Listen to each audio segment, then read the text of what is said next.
In 2016, California wife and mother Sherry Papini disappeared for 22 days. When she was found, she told authorities a detailed account of being kidnapped and tortured. Years later, in a stunning twist, Papini pled guilty to making false statements about what happened to her, setting off a media firestorm. Now, for the first time, Sherry Papini is telling her side of the story and revealing shocking new information. Sherry Papini, Caught in a Lie, an ID documentary event, Monday, May 26th at 9 on ID. Set your DVR.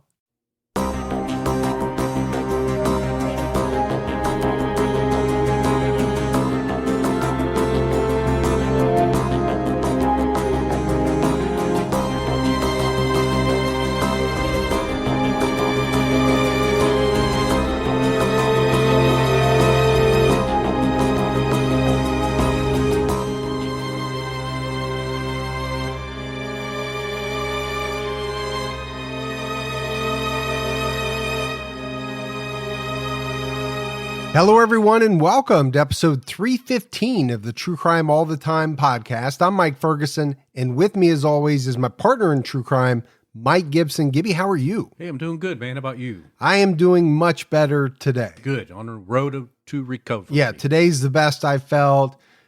Just to kind of let everybody know, we couldn't do it ahead of time, obviously, but after I got back from vacation last week, I found out I had COVID. And so that's why we ended up taking an extra week off. Yeah. No episodes last week, but we really couldn't warn everyone because it wasn't planned.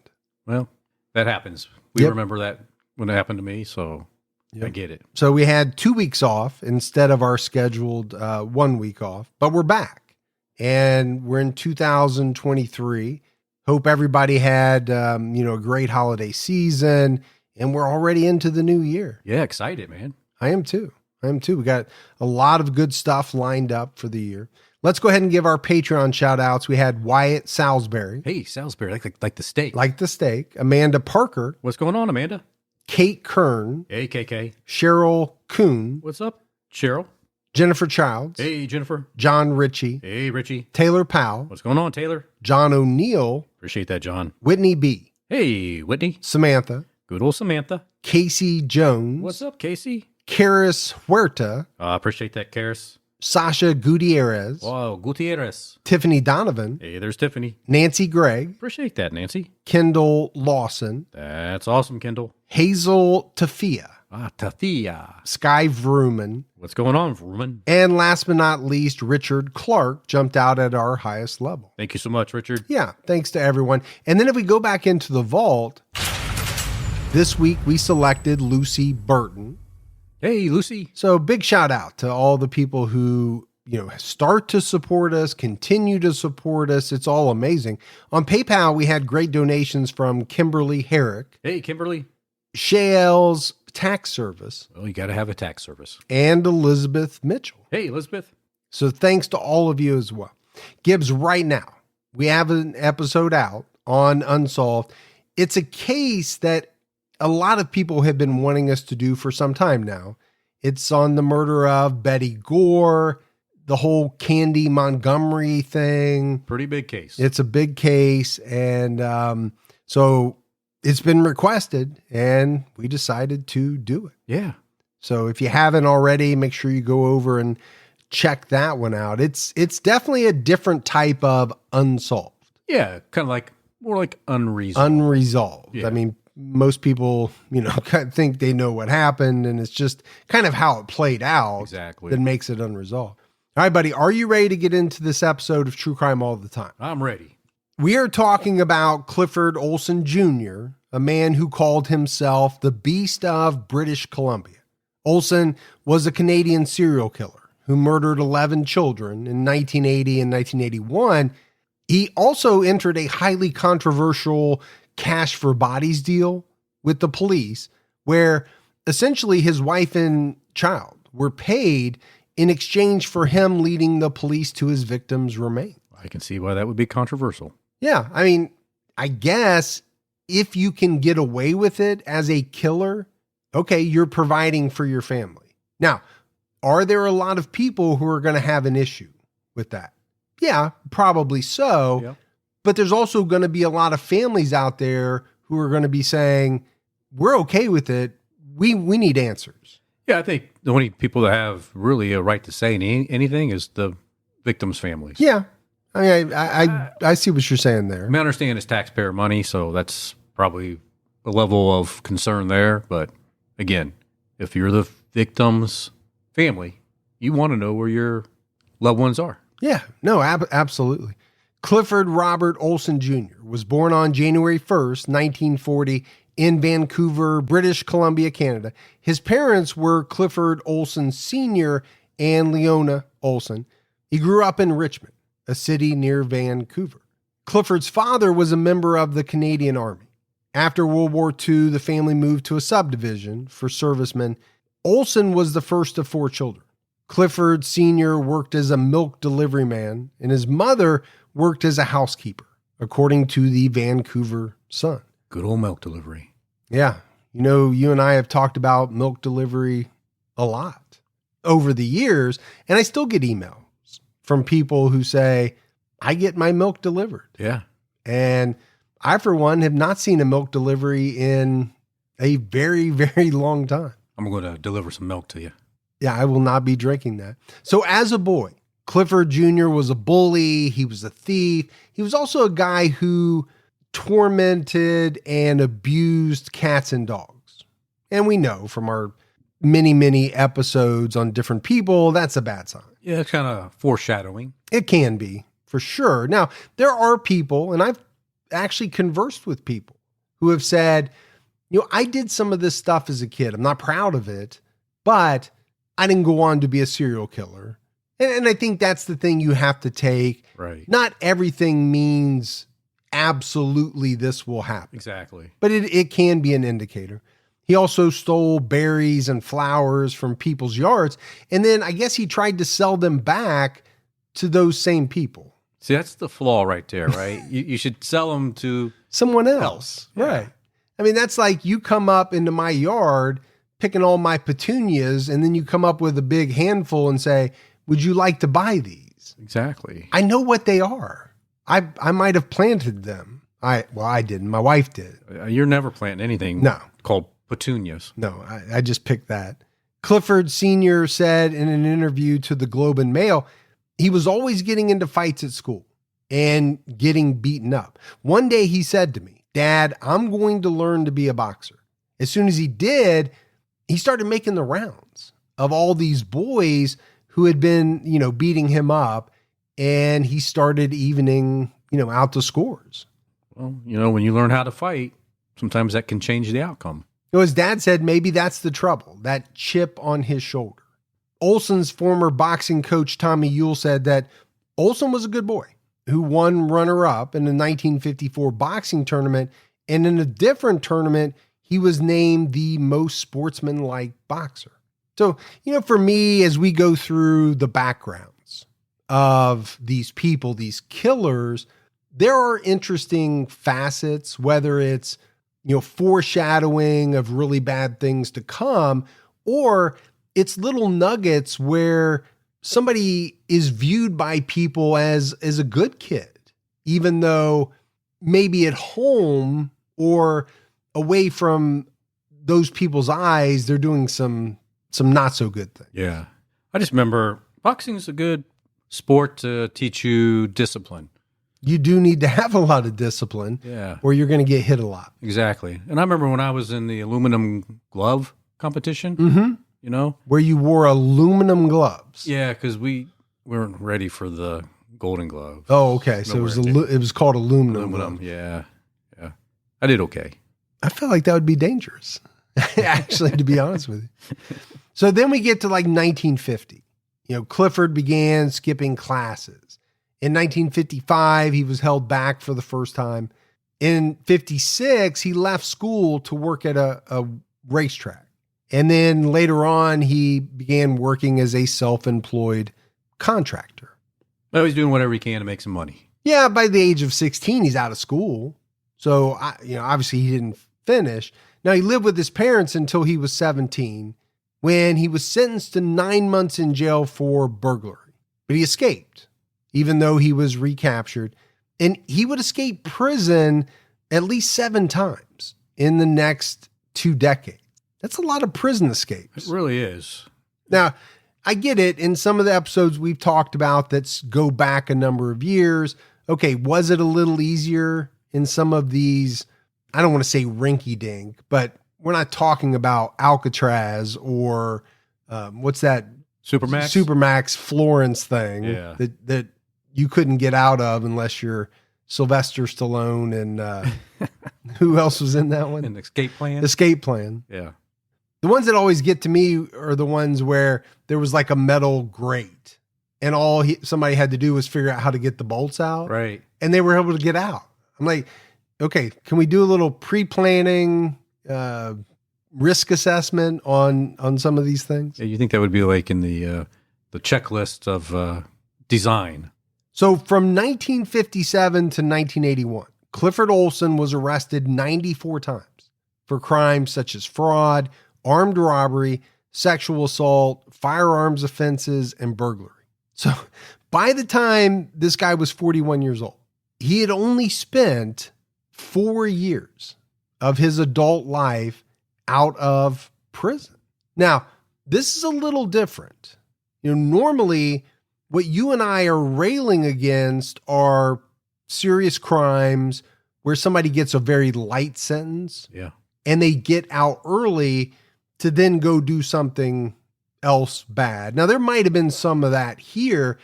I think obviously what this is telling us is that this guy was such a repeat offender. Essentially, the minute he got out, whether he was getting out early or not, he was going to do something bad. Just turn around and walk back in.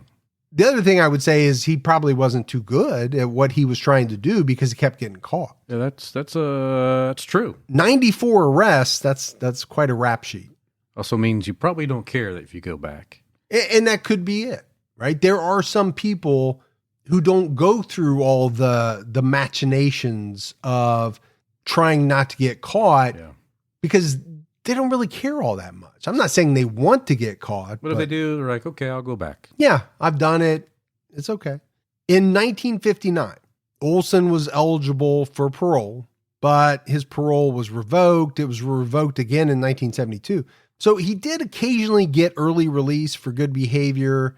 Other times, his sentences got extended because he kept trying to escape. We talked about that. In 1974, Clifford repeatedly sexually assaulted a 17-year-old inmate. According to the Vancouver Sun, in 1977, Olson was awarded $3,500 by the government for what was termed an unusual degree of moral and physical courage. So apparently he was stabbed 7 times in prison, but it was the result of him snitching on other inmates who had this plan to smuggle drugs inside the prison. These guys attacked him. They called him a rat and they stabbed him. I just don't feel like 3,500 is enough to justify that.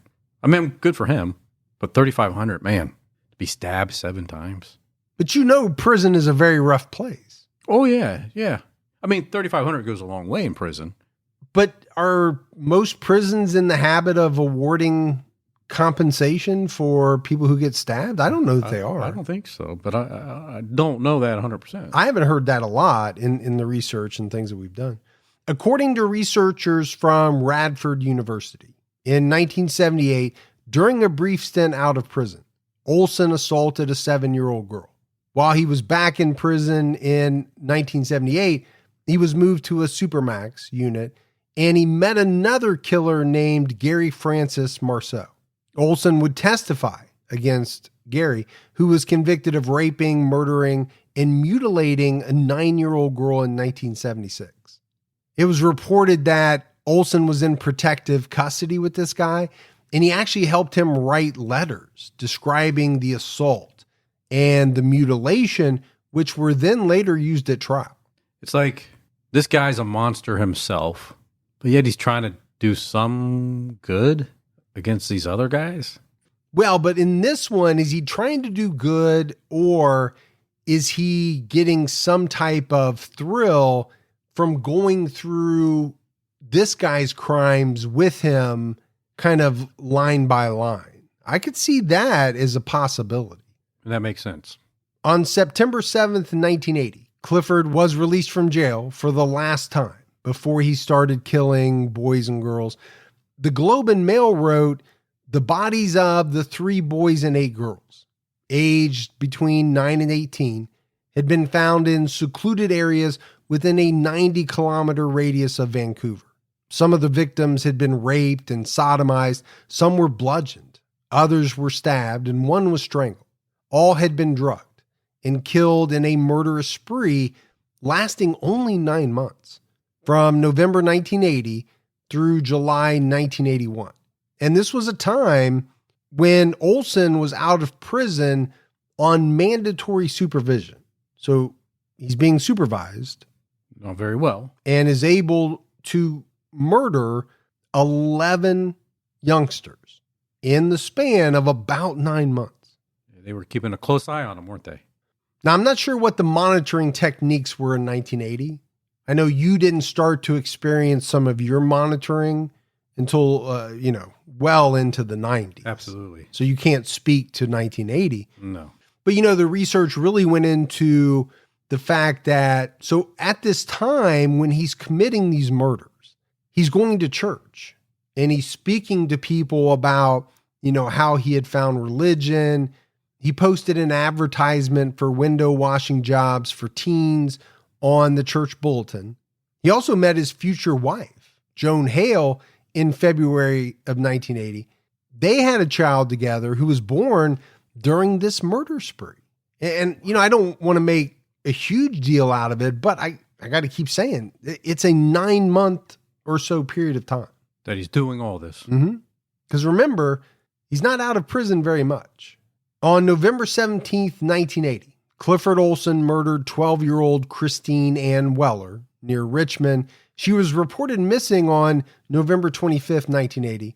Her body was found beside River Road in Richmond on December 25th. She had signs of stab wounds and strangulation. Christine's cause of death was ultimately ruled as multiple stab wounds. On April 16th of 81, Olson abducted 13-year-old Colleen Dagno, a girl from Surrey. Her body was found 5 months later, and her cause of death was determined to be skull fractures. 16-year-old Darren Todd Johnsrud was killed near Desroches on April 21st, 1981. He had only been in Vancouver for 2 days. His body was found on May 2nd of that year. His cause of death was also skull fractures. Olson hit him in the head with a hammer and then dumped his body in a ditch. That's brutal. The hammer to the head. It's absolutely brutal. I mean, already, we have talked about a 12-year-old girl, a 13-year-old girl, and now a 16-year-old boy. And these are, really nasty, horrific murders. On May 19th, 1981, Clifford picked up 16-year-old Sandra Lynn Wolfsteiner, who was hitchhiking from her boyfriend's house. Sandra's boyfriend's mother saw her get into a car with a man. Olson killed Sandra in the woods nearby, and he did so by, beating her over the head. I think this is kind of his thing, trauma to the head, either with a hammer or however he's doing it. It looks like that's his method of choice. Yeah, I mean, there are some strangulations, there are some other things, but all of these things that we're talking about, we have mentioned before, right? These are up close and personal acts. A hammer is not that long. It's essentially an extension of your arm. If you think about it like that, that's a very up close and personal way to kill someone. You're not shooting them from, 30 yards away. Oh. And one of the things that I always kind of try to figure out is, what makes some people choose their method of murder? Go back to Tommy Lynn Sells and the strangulation, and I'll use the word joy that he derived from kind of seeing the light go out of people's eyes. Made him happy. Then you have people, who are snipers. They're not up close and personal. You have people who are poisoners, yeah, who may not even be there to see it. There are different methods of murder, and it's always kind of, I hate to use the word fascinating, but to think about why people choose the reasons that they do, on top of the fact that they've made the choice to commit murder. Exactly. And sometimes after the murder's completed, the way that they feel they need to position the body. Or do bad things to the body post-mortem. Don't let allergy season slow you down. Get common allergy meds for as little as $15 with GoodRx. So you and your family, pets included, can stop allergy symptoms before they start. GoodRx is free and easy to use. Just search for your prescription on the website or the app, compare prices, and get a free coupon to show your pharmacist. Save at over 70,000 local pharmacies nationwide, including Walmart, Walgreens, CVS, Publix, Kroger, and many more. Check GoodRx before every trip to the pharmacy to save up to 80% on both brand and generic medications. And did you know GoodRx rewards you for saving money too? Join GoodRx Rewards today and earn points every time you use a coupon. Remember, GoodRx is not insurance, but works whether you have insurance or not. And it could be your insurance copay price. I've been using GoodRx for years, and I can't tell you how many times I have saved money even with my insurance. Stop allergies before they start and save big on allergy medications this season with GoodRx. Go to goodrx.com/TCAT. That's goodrx.com/TCATT. You know, once the temps start rising, I realized I was back in the same worn out rotation. Same tank, same shorts, same everything. So I gave my daily uniform an upgrade with Quince. Their pieces are easy, elevated, and somehow make me feel more put together without even trying. Like their 100% European linen shorts and dresses from $30. Luxe swimwear, Italian leather platform sandals, and so much more. The best part, everything with Quince is priced 50 to 80% less than what you'd find at similar brands. By working directly with top artisans and cutting out the middleman, Quince gives you luxury without the markup. And Quince only works with factories that use safe, ethical, and responsible manufacturing practices and premium fabrics and finishes. I'm getting ready to stock up on shorts for summer from Quince, and I know they're going to be amazing because everything I've ordered has been of the highest quality, and the prices are amazing. Treat your closet to a little summer glow up with Quince. Go to quince.com/TCAT for free shipping on your order and 365-day returns. That's QUINCE.com/TCATT to get free shipping and 365-day returns. Quince.com/TCAT. In May 1981, Olson was arrested for impaired driving and for contributing to the juvenile delinquency of a 16-year-old girl. I don't have a ton of detail kind of around this, but you can kind of make the inference that, all right, should he have been stopped here? He's in the middle of a murder spree. Yeah. Should this have been enough to put him back in prison or in custody for something? Sounds like it should have been. It would have been nice if it would have. Well, it would have saved some lives for sure. 13-year-old Ada Anita Court was killed near Agassiz on June 21st, 1981. Ada went missing on her way to see a friend. She was babysitting at her brother and sister-in-law's apartment in Coquitlam. The Olsons lived at this same apartment complex. Ada got on a bus to meet her boyfriend, and then she went missing. A witness, 52-year-old Jim Peranto, believed that he saw Clifford Olson disposing of Ada's body. Her body was found 2 months later, and the cause of death was determined to be strangulation. He's really racking up the numbers. I mean, again, 11 in 9 months, that is a very rapid pace. On July 2nd, 1981, 9-year-old Simon Partington from Surrey went missing while riding his bike to a friend's house. By this point, the case was being called the case of the missing Lower Mainland children. And it was really Simon's case that kind of marked a turning point. Unlike the other children who were several years older than Simon, he was so young that he really could not be considered a runaway.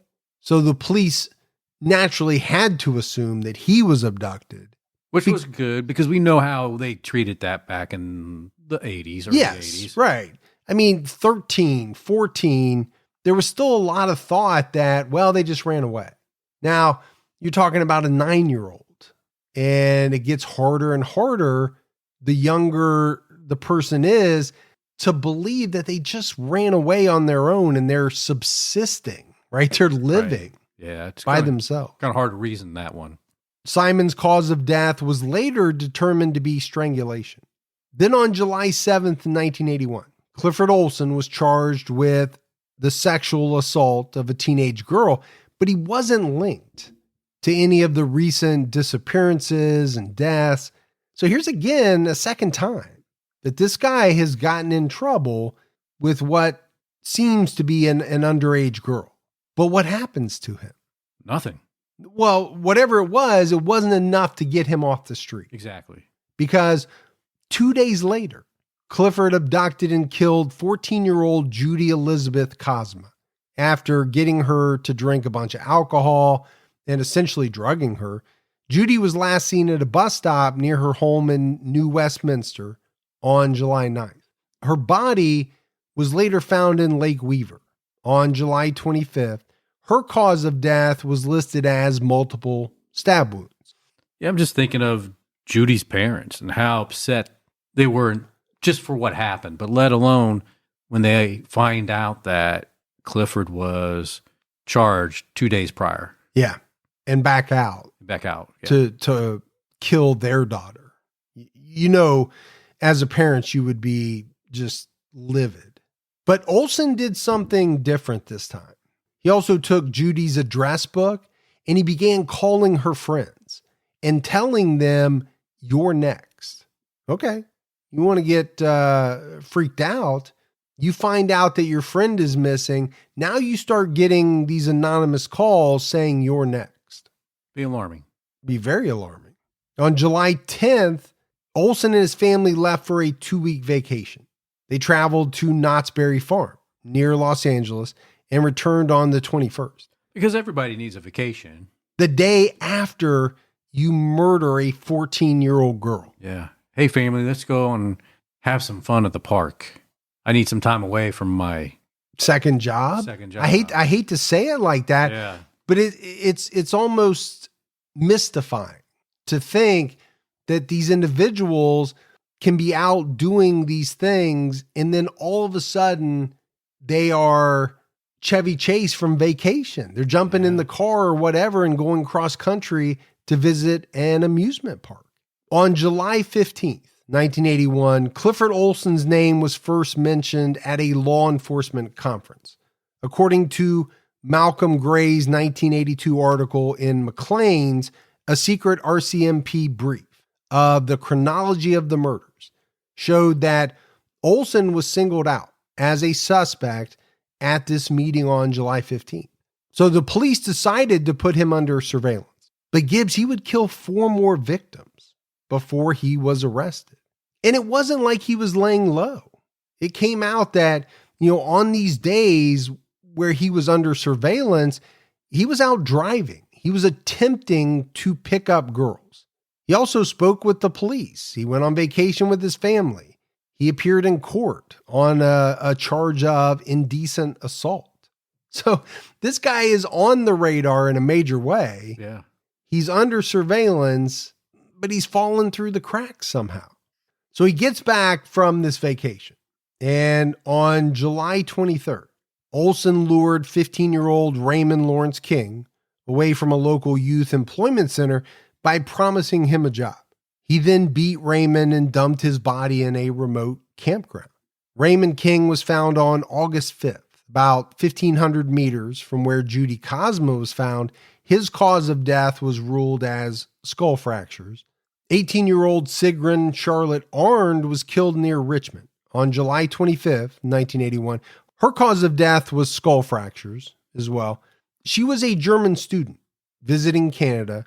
She was seen in a pub in Coquitlam with Clifford Olson. Some passengers saw her crouched in a passing train with a middle-aged man who later turned out to be Clifford Olson. But she wouldn't be a confirmed victim. until later on when Olson actually confessed to killing her. So I think we're kind of seeing a trend here, a pattern. There are people who are seeing this guy. He is on police radar. So the question becomes, how was he able to get away with it? Yeah, why didn't they pursue him sooner? I understand in the beginning, police are trying to figure out, who this serial killer is. But once you have a task force and you have a name and you have surveillance, then it becomes a little bit harder to figure out, doesn't it? I think so.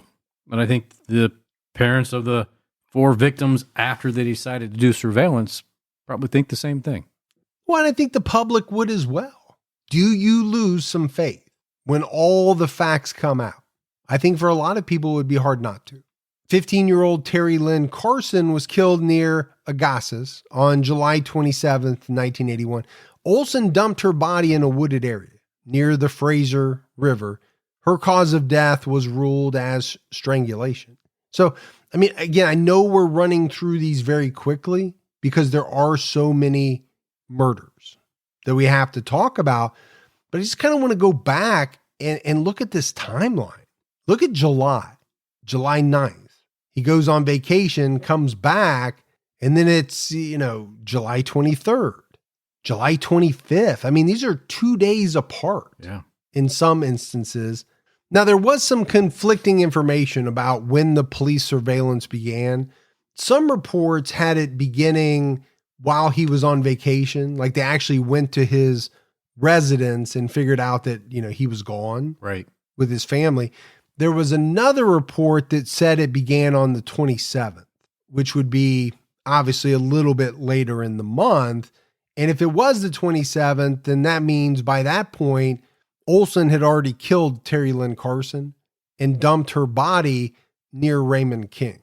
In the early morning hours of July 29th, the police arrested Olson and 2 other men who picked up 2 teen girls and gave them some alcohol. Olson was released at 3 a.m., but he wasn't even followed when he left the jail. Investigators later argued that they thought it was pointless to follow him because he would know it. He'd be looking for them. Then why do surveillance? That's a good question. I don't know. Or maybe you need to find better people to do the surveillance. Well, so surveillance can do 2 things, right? If the person doesn't know they're being surveilled, well, then you're looking to catch them doing something right. or hopefully stop it or whatever. But could it also not have a deterrence factor? Maybe there's a point to that as well. Right. The guy knows we're following him. He's less likely to do something if we think he's this monster serial killer. On July 30th, this is the day literally after being arrested, Olson picked up 17-year-old Louise Chartrand, drove to an area near the Whistler ski resort, murdered her, and buried her in a shallow grave in the same area. Louise's cause of death was ruled as skull fractures. And this very same day, Olson met with the police. Then later in the evening, he left to meet with his lawyer, Robert Chance, and it was on the way to see his lawyer that he spotted Louise. So, go back to the conversation about not really fearing the consequences. I really don't think he did. I think he was really confident and just had zero cares. One or the other or both. Confident they're not going to catch me, or even if they do, I don't give a you-know-what. Exactly. Like you said, he actually saw the police that day, and then the next day he's going to appear in court. Yeah. And it does appear as though he knew they were following him or Yeah. surveilling him. So you mentioned it. He went to court the next day. He then left the lower mainland for a week to go to Calgary, Alberta. He returned from Calgary on August 6th. An RCMP surveillance team was waiting for him. They surveilled him for the next 6 days, hoping that he would do something that would link him to the murders. Now, they did see him break into a house near Victoria, but one officer said that they were after him for murder, not breaking and entering. And I understand that. You don't want to blow cover, I guess, but you're just going to let this guy break into somebody's house? Yeah. Without doing anything? And I'm still thinking when he went off to Calgary, did they not follow him there? Did they not, reach out to Calgary or Alberta, whoever, needed to be aware to put some eyes on him, knowing what he's done? They could have. There was nothing in the research that said that, but it could have happened. So he was arrested again on August 12th. The surveillance team decided to arrest him when they saw him picking up two girls who were hitchhiking because they felt that these girls were in danger. He was arrested and charged with impaired driving. On the day of the arrest, the police found an address book inside Olson's van, and the book contained the name of one of the victims, Judy Kozma. So after he was arrested, he was taken to Chilliwack for questioning. And I always get a lot of voicemails about the way I say Chilliwack. I seen that in the research. I thought, we're gonna get some calls. I'm gonna say it wrong, but I do my best. On August 20th, 1981, Olson was charged with the first-degree murder of Judy Kozma after new evidence emerged from the searches of 3 houses. The police found clothing and writings and a personalized phone book. The police found a phone book in his van when he was arrested. His defense attorney, Shantz, said the book was not Judy's, but Judy had an address book with her friends' phone numbers when she went missing. And we mentioned it, right? At least 3 girls received threatening phone calls from a man after Judy went missing. On August 21st, 1981, Olson was ordered to be sent to the Forensic Psychiatric Institute in Coquitlam for a 30-day assessment. Judge Tom Meager ordered the referral after Olson's lawyer and prosecutor John Hall made a request. A physician examined Olson in the holding cell and told the court that there was reason to believe Olson was mentally ill and suggested he be assessed by a psychiatrist. Malcolm Gray wrote in a Maclean's article that Olson's lawyer Robert Shantz had him analyzed by psychiatrists as for Olson's mental condition. Shantz had 5 psychiatrists looking at him, and they diagnosed him as a psychopath. Even though he is mentally disturbed, Olson never received psychiatric care while he was in prison and was not legally insane under Section 16 of the Criminal Code. He knew what he was doing when he killed. Dr. Tony Marcus, head of forensic psychiatry at the University of British Columbia, was one of the psychiatrists.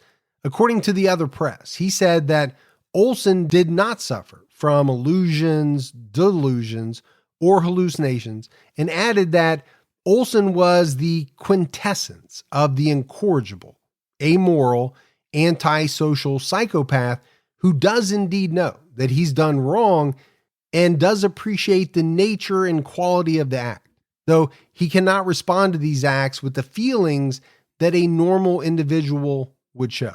Dr. Marcus said that Olson's attempts at showing remorse are without depth, and he said, the perpetration of such horror, of such dimension, in such a macabre and horrendous way is so alien that even people who have met individuals who are called psychopathic or antisocial cannot bring themselves to believe that there may be individuals of this gross nature.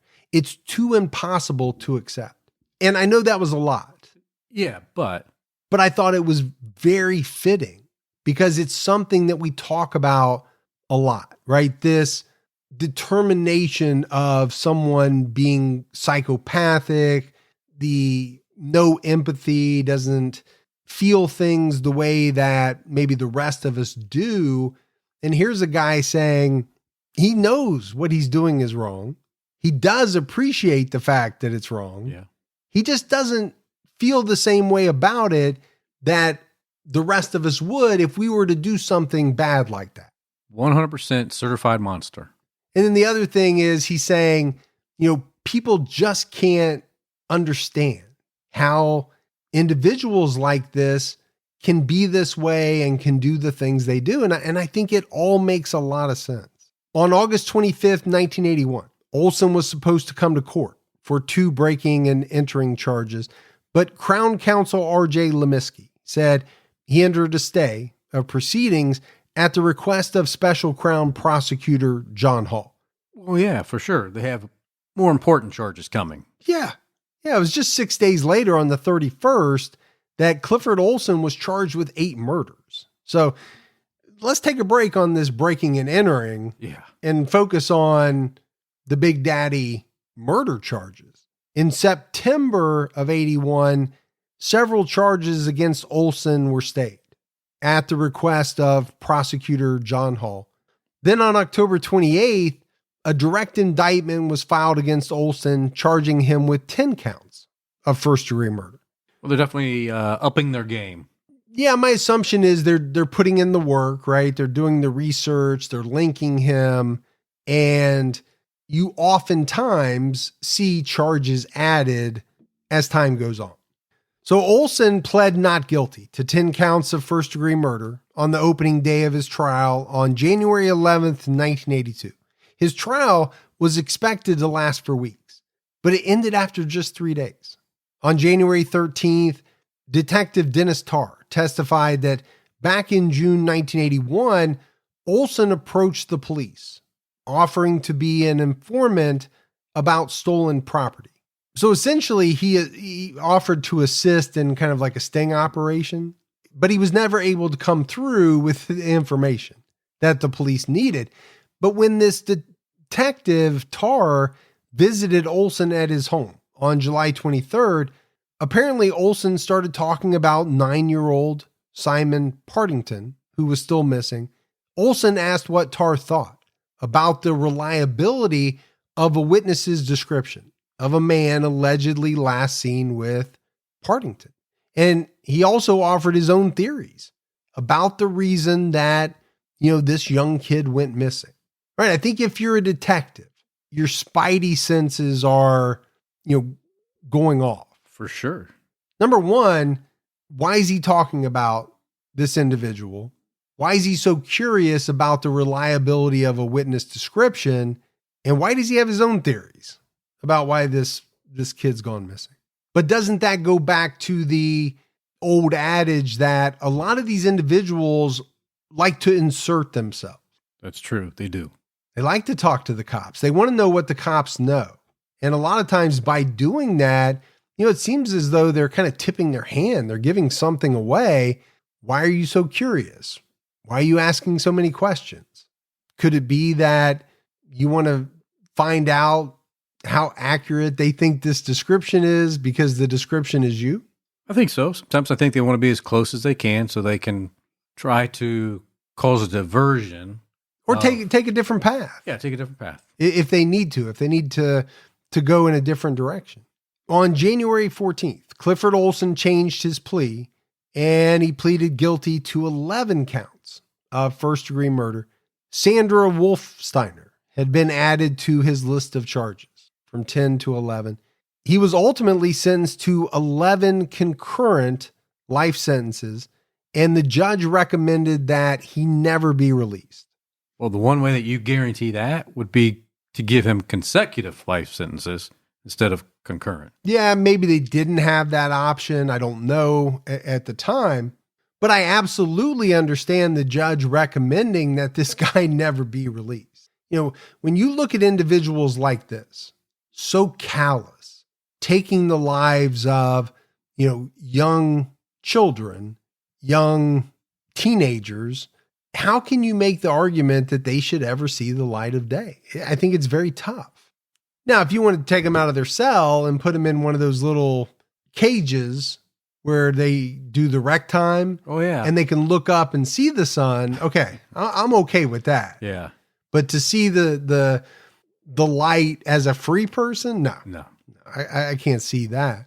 But that very same day that he changed his plea, the media began reporting on what I referenced earlier, this controversial cash for bodies deal where Olson received money in exchange for helping authorities find the bodies of his victims.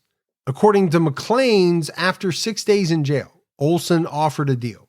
He wanted a guarantee that if he was convicted, he would serve his sentence in a mental facility instead of prison.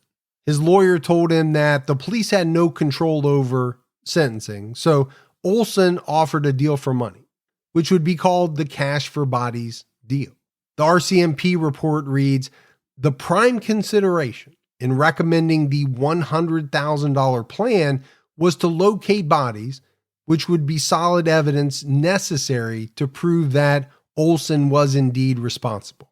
I get it. It's a good way to ensure that you can lock up this monster. Yeah, it definitely does that. Now, I'm surprised they also didn't say that they wanted to, help the family by finding the bodies of their loved ones. Yeah. So I get it. It's a police report. It's a little cold in the way that it's written. So 4 victims were found before Olson was arrested. He gave the police information about 4 murders and gave the location of 6 victims. The police agreed to pay him $30,000 for evidence about these first 4 and an additional $10,000 for each body he helped them find or murder site he helped them find. Olson agreed to give the police what he called a freebie. However, he insisted that the money be paid to his wife, Jo. Freebie. I'll give you one for free. Well, what a nice guy. Yeah. Now, I said earlier that, he was doing this to provide money for his wife and child. Could people still have a problem with that? Yeah, I see where they could. Now, would people really have a problem if they were paying him directly $100,000? And I would say absolutely yes. For sure. I think people would be up in arms over that. I mean, people get upset when killers make money selling paintings. Yeah. Let alone being given straight cash for providing information. You talk about profiting off of murder. That is essentially the worst form I can think of. My wife and I do a lot of shopping online, and we always use Rakuten. Rakuten is the smartest way to save money when you shop because you earn cash back at over 3,500 stores. We're talking fashion, beauty, electronics, home essentials, travel, dining, concert tickets, and more. Your favorite stores like Macy's, Nike, Sephora, Dyson, and Lowe's. And that's just to name a few. Pay Rakuten to send them shoppers. And Rakuten then passes on a part of that payment to its members as cashback. Cashback is deposited directly into your PayPal account, or Rakuten can send you a check. You can even maximize your savings by stacking cash back on top of other deals, like store sales and coupons. You're already shopping at your favorite stores. Why not save while you're doing it? It really is a no-brainer. Membership is free, and it's easy to sign up. Get the Rakuten app now and join the 17 million members who are already saving. Cashback rates change daily. See Rakuten.com for details. That's Rakuten. Your cash back really adds up. Hey folks, see if you've ever had this problem. You're trying to eat a little healthier, but you're in the grocery store aisle, you're looking at packaging, nutrition labels, and they're so confusing, you don't know what's good for you and what's not. Well, this is why I love Thrive Market, my go-to online grocery store for getting all of my healthy essentials delivered, and I don't even have to leave my couch. Finding better options for the whole family is easy with Thrive Market's Healthy Swap Scanner. Just scan a product, and it instantly recommends healthier swaps. This is how my wife and I found our new favorite snack, IQ bars. Sometimes I eat one in the morning with my coffee, sometimes just later on in between meals. They also have so many on-site filters that make it simple to shop by the needs of everyone in the family. Maybe you have someone who needs gluten-free food, somebody that has a peanut allergy. Well, no more scouring ingredient labels when you can just filter it all on Thrive Market. My wife and I often use the high protein filter to stock up on things like Sieti chips. Ready to make the switch? Go to thrivemarket.com/TCAT for 30% off your first order, plus a free $60 gift. That's THRIVE market.com/TCATT, thrivemarket.com/TCAT. On August 24th, British Columbia's Attorney General Alan Williams authorized the deal after ensuring the payment was legal and that it wouldn't jeopardize the case. Williams asked the publishers of the Vancouver Province and Sun not to print the details about the arrangement. According to Maclean's, when Williams was approached after the conviction, he denied approving the deal and said he agreed only to the concept of payment being made. So, that sounds to me like, he's trying to walk it back because he didn't want to take the wrath of the public saying, what the hell are you doing? There was also some internal conflict over which level of government would pay Olson. It was decided that Ottawa would contribute over $75,000 under federal provincial cost sharing agreements. And at one point, the police tried to trick Olson into giving information without payment, but he insisted that the money be put in a trust account and released $10,000 at a time as soon as he led the police to a victim's location. So he's not dumb. He's not dumb when it came to that. Now, there are a lot of people who believe that without this deal, the other murders never would have really been solved. Robert Kaplan believed that there was enough against Clifford based on the 4 victims already found. But apparently, Olson's lawyer didn't like it. According to McLean's, the lawyer called the deal improper and politically insane. That's his attorney saying that. That's his attorney. Yeah. Wow. Well, because what does it do? Well, it confirms guilt. For his client. Yeah. Yeah. On January 20th, 1982, a lawyer representing the Olson family said that Olson's son would receive an annual income from the $90,000 paid out to Joan Hale. The lawyer said the money had been invested in a trust fund for the care and maintenance of the child. On January 26th of 82, a warrant was issued for the arrest of 18-year-old Randy Ludlow, a known associate of Clifford Olson. Ludlow also went by the name Randy Cook. So apparently this guy was supposed to go to trial for possession of a dangerous weapon. He never showed up to court, so a warrant was issued for his arrest. But Ludlow was with Olson on July 9th, 1981, when Olson picked up Judy Kozma. But the police did not believe that he was an accessory. And they said Randy's weapons charge was not related to any of Olson's crimes. According to the Vancouver Sun, Randy told people that he and Clifford Olson were friends, and he often stayed at Olson's apartment in the summer of 81. The RCMP believed that Ludlow was in the car with Olson when he picked up Judy. Ludlow was supposed to be a witness at Olson's murder trial, but he never testified. He was questioned by the RCMP while they were building their case against Olson, and they determined he was not a suspect or an accomplice. So he's free of all this, right? As being someone involved. Well, and to me, the only way that could happen is that he was in the car, but was let out before Clifford Olson murdered Judy Kozma. I mean, that's the only way that could happen. Ludlow also believed he was with 2 of Olson's victims before they were killed. One was Judy. He said he left before Judy was killed. And he told a relative that he had what he called a hazy memory of watching Olson kill Raymond King Jr. So one, he's saying, I wasn't there at all. Yeah. Another one, he's saying, I might have been there. I think I might have actually seen it. I just don't have great recall. My memory's hazy. The Vancouver Sun first learned about Ludlow when Olson called a reporter after he was arrested. They learned that Ludlow claimed he met Olson in April of 1981 while he was out hitchhiking. So Olson gave him a ride. Randy left his job at a bakery to work for Olson's construction company. Clifford Olson said he grew up with Randy's father in Richmond.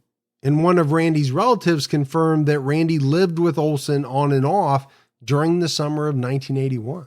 So, this guy is kind of interesting in the grand scheme of things.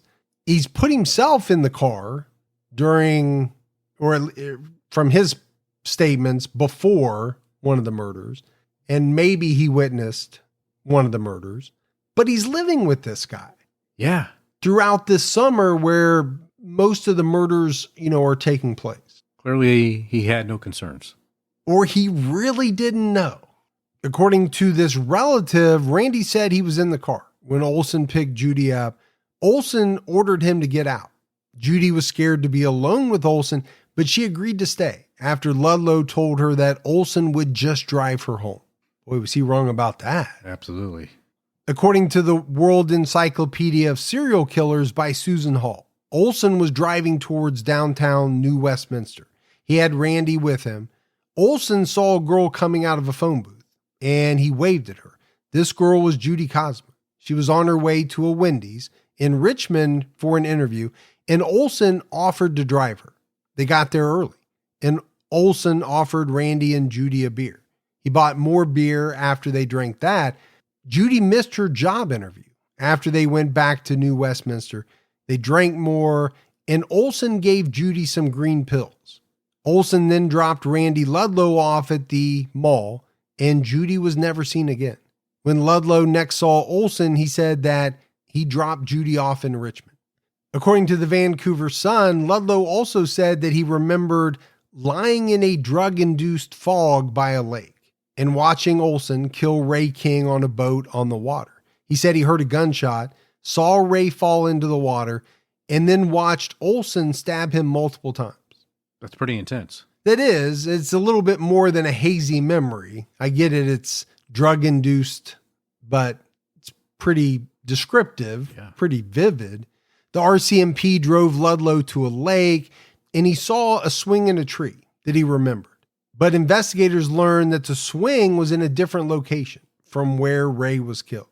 After Randy was interviewed by the RCMP, a psychologist determined that he was a man who harbored strong urges for violence. Back in 1980, Randy was put under a 72-hour committal warrant, and a psychologist wrote a letter that said Randy suffered from hallucinations. The hallucinations were brief psychotic episodes that had increased in frequency and intensity in recent months. The psychotic episodes caused Randy pain and led to urges for violence. The Vancouver Sun wrote that Randy was quoted as saying, "I feel like I could very easily kill someone when I'm like that." So, here's a guy, like I said, that's very interesting. Yeah. He's not admitting to any murders. He's kind of placing himself in the vicinity of, where a couple of these crimes happen. But then you have all of this other stuff where he's saying he could kill. So I don't know what to make of this guy. I mean, you can look at him and say, he was friends with the wrong person. He was in the wrong car at the wrong time. And he had no knowledge whatsoever of the murders. Or you could say he's not telling the entire truth. Yeah, you could say maybe he was partners. Or had some hand. Yeah. Played some role. We don't know. In February 1982, Joan Olson told a BC TV reporter that she still loved her husband and didn't plan on returning the $90,000 she received from the RCMP. She said she never suspected Clifford until he told her in August 1981 that he was a killer. She said that her husband loved their son and that he was a very kind, thoughtful man. And you talk about stand by your man. That's really standing by him. You're going way above and beyond. I get it. You have a love for an individual. Can you just turn that off? Now, what happens when that person discloses to you that they killed 10 or 11 young people, some kids? Repulsive. Does the love remain? And how could you say that he was a very kind, thoughtful man? Maybe he was to you and to his son. But clearly not to others. Right. And as we know, there are a lot of these killers like this, right? They're one way at home. Their family knows them to be a certain way. And then away from them in the dark hours of the night, there's something that gets unleashed. Yeah. Joan said that the two met at a bar. She knew he had a criminal record, but she didn't know that he had spent most of his life in jail until January 1982, when she said, "I wasn't really very interested." And I didn't know how to take that. In him or his? No, obviously she was interested in him. They got married and all of that. I took it to mean she wasn't all that interested in really asking questions about what he had been in jail for, how much time he had been in jail. Wouldn't you want to know that if you're going to be around him and maybe potentially have a child? Build a life? Yeah. Yeah, you would think so. I think she was being honest. I wasn't really interested. The families of 7 victims each received $10,000 in civil court awards in 1982. From February to June 1986, the victims' families went to court to try to get the money Olson earned from the deal, but they were unsuccessful. Joan was called as a witness in a lawsuit filed by 7 of the victims' families. In October 1984, the family sued in the Supreme Court of British Columbia to have the $100,000 trust fund declared fraudulent and the remaining money given to them as compensation. At this lawsuit, Joan Hale testified that Clifford was an alcoholic. He beat her and threatened to slash her throat. The Globe and Mail reported that he also confessed what he did to her after trial, saying, "What can I say, honey? I did it. It was the booze and the pills." So she loved him even after she knew he was a killer, but she divorced him in 1985. In March 1986, the British Columbia Court of Appeals ruled against the families and argued that the payment was not made as compensation for the deaths of the children, and it was authorized to obtain evidence to convict Olson of the murders. The Supreme Court of Canada refused to hear the case. The Globe and Mail wrote that in the years after his conviction, Clifford Olson played the criminal justice system like a personal video game. Pretty good line. It really is. When I read it, I thought it was good writing because, I think we've seen this time and time again. Some of these individuals have nothing but time to try to figure out how to play the system. And I also think they learn from others who they're in prison with. Yeah, no doubt. They're sitting there trading secrets and all strategies. Yep. So basically what he did was he promised the police and journalists details about unsolved crimes in exchange for certain privileges and media coverage. He submitted poems and stories to literary contests. He also appealed for a new trial and early parole under what was called the faint hope clause and petitioned for parole after he served 25 years in prison. And I think it's that first part, I will tell you X if you give me what I want. Sure, yeah. We sometimes refer to it as the Henry Lee Lucas effect. Yeah. Now, he may not have wanted strawberry milkshakes. He might have wanted something else. But what do these guys have to lose? That's what I always think. What's going to happen to them if they don't deliver? Nothing. So they can string people along. They can try to get as much stuff out of them as they can. And if they don't deliver, what's the downside? They're still in prison. Absolutely. They're never getting out. Olson's case led to some changes in the criminal justice system in Canada, such as an amendment to the criminal code that barred multiple murderers from applying for early parole under this faint hope clause. Clifford's collections of pension and old age income supplements led to the passage of a bill which denied payments to prisoners while incarcerated. That's a good thing. Are you telling me they're getting like Social Security and all kinds of different payments? Whatever it is up in Canada, they must have been getting it. In 1992, Clifford Olson complained about back pain. He was sent for x-rays at a hospital where technicians found a handcuff key inside his rectum. The things people put up their prison wallet. Yes. I knew that was coming. Now, we've heard of some strange things being put up there. I guess if you were going to put anything up there, a handcuff key might be the handiest thing if you can retrieve it. I still don't understand the complete retrieval process. Yeah. Yeah. Well, I mean, I have an idea of it, but I don't like to think about it a whole lot. I'm thinking that process is a little bit rougher than the first process. I don't want any part of any of the process. You don't want to keister anything. First, middle, or last. I'm out of it all. Olson was transferred to a special handling unit in a maximum security federal penitentiary in Prince Albert. On July 18th, 2006, Olson appeared before the National Parole Board. After serving 25 years in prison, they rejected his application in about half an hour, which seems about 25 minutes longer than it probably should have taken. Yeah. I mean, I'd just have the stamp ready when he walks in. At the beginning of the hearing, Olson told the panel that he had documents showing he should be transferred to the U.S. because he had information on 9/11. but the board didn't allow him to continue talking, and they switched over to admitting 4 victim impact statements. And maybe that's why it took half an hour. Yeah. Just because of the victim impact statements. The information on 9/11 was what really threw me. Yeah. So this is 2006, 5 years after it happened. And Clifford Olson, a serial killer in Canada who's been incarcerated for 25 years or so, has the answers to unlock the conspiracies behind 9/11. Yeah. Thinks he's got them. Again, just going back to throwing shit at the wall to see what you can get in exchange for whatever you can come up with.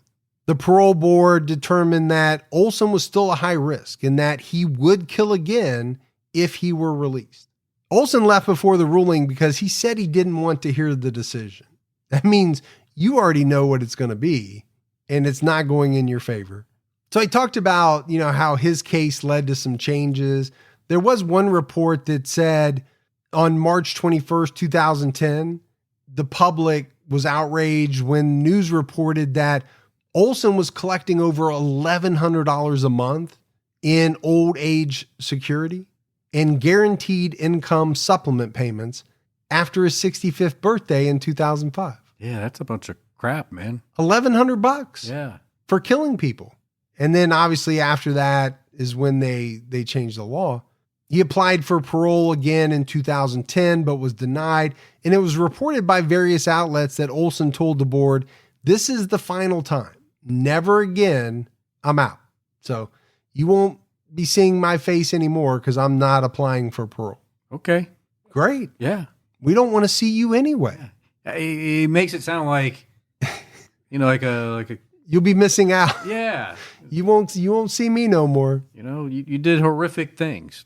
We don't really want you out. So go back to your little cell and think about it. I just can't imagine that really anybody on that board was really thinking, yeah, this would be a good idea to let this guy out.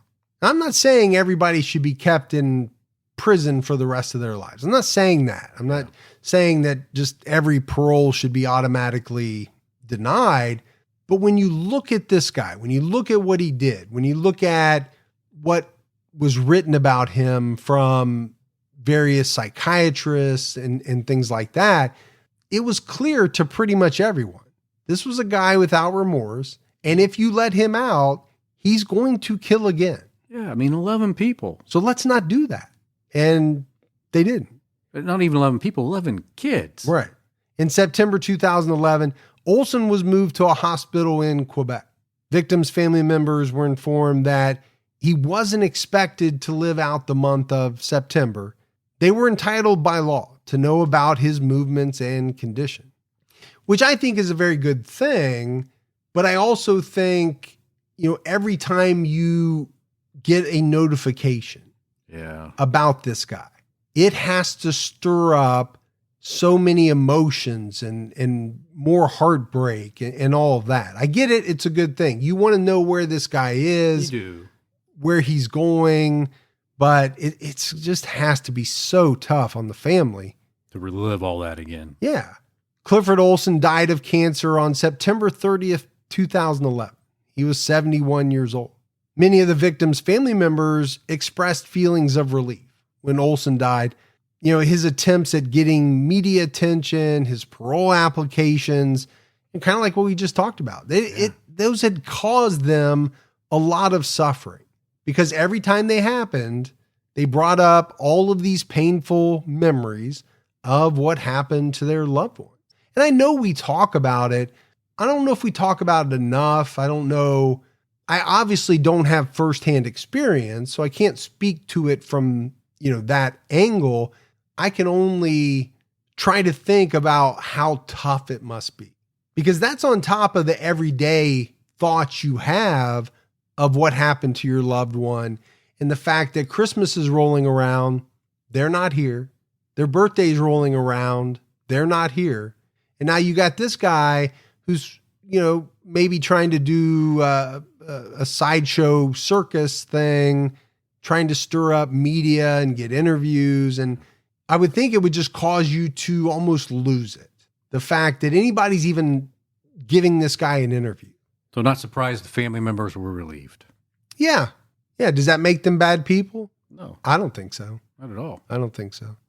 But that's it for our episode on Clifford Olson Jr. No doubt. I mean, he was a very bad guy.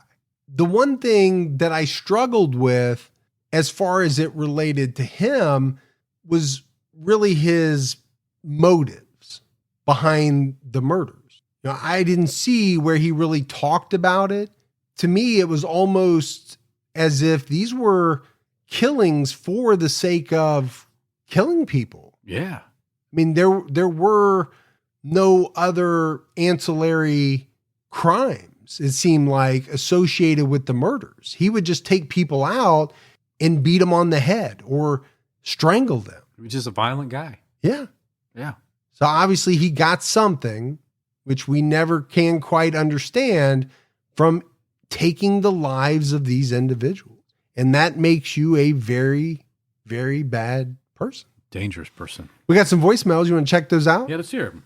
Hi, Mike and Gibby. This is Deanna Seifert from Omaha, Nebraska. Long-time listener, but first-time caller. Just wanted to call and say that I love listening to you guys. I bounced around to several different true crime podcasts, but just kept coming back to you guys. And now you're my exclusive true crime podcast I listen to. I just love how you guys bounce between each other and how you present the information. So keep up the great work. I did want to suggest a case out of my hometown of Omaha, Nebraska. It would be the Pinata Bush murder that happened in 1992. So lots of interesting twists and turns even long after convictions happen. So I know how you guys like those. So I hope you guys have a great holiday season and your own time ticking. All right. Deanna's a great listener. That might be her first voicemail, but I know she emails and things like that. So we appreciate it. Hey, Mike and Gibby. My name is Jessica. I am absolutely obsessed with TCAT. I've got no, things to say other than I absolutely love your podcast and I listen to it on Stitcher, and I'm glad you keep it free. There's ads, but it's totally worth it.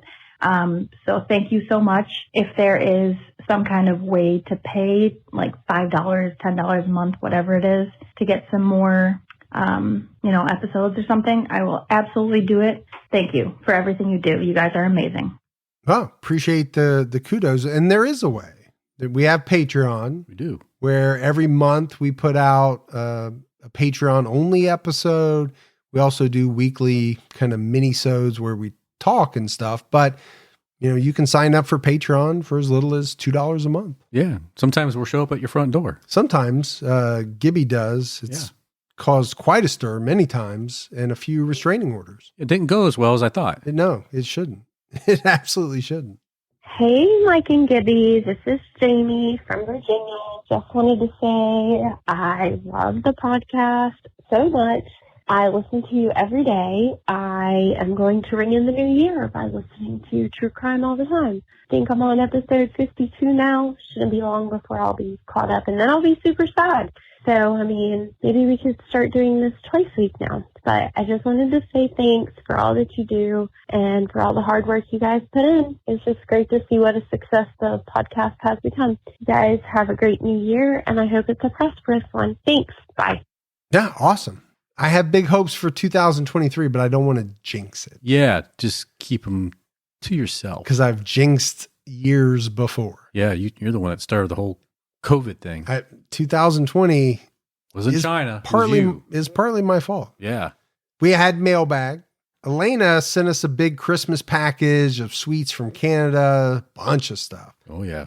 And then Andrea Papa George, big time fan of the show, also sent us a box of goodies. She included stuff for you, for me, but also for our families, which was very cool. Really cool. Yeah, Christmas stuff. So thank you to everyone. All right, buddy.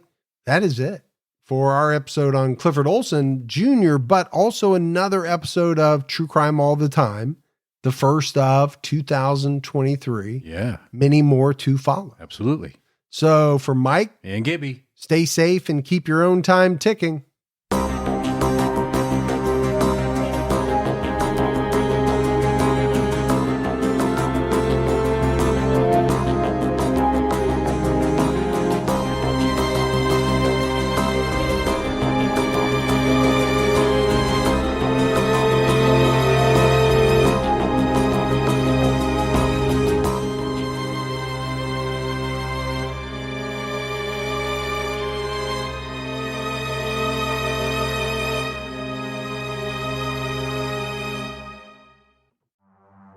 In the early hours of December 4th, 2024, CEO Brian Thompson stepped out onto the streets of Midtown Manhattan.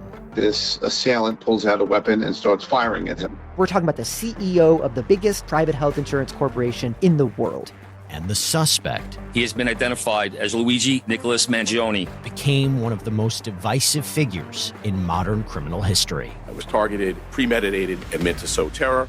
I'm Jesse Weber, host of Luigi, produced by Law and Crime and Twist. This is more than a true crime investigation. We explore a uniquely American moment that could change the country forever. He's awoken the people to a true issue.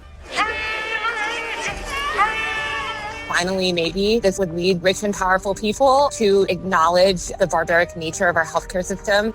Listen to Law and Crime's Luigi exclusively on Wondery Plus. You can join Wondery Plus in the Wondery app, Spotify, or Apple Podcasts.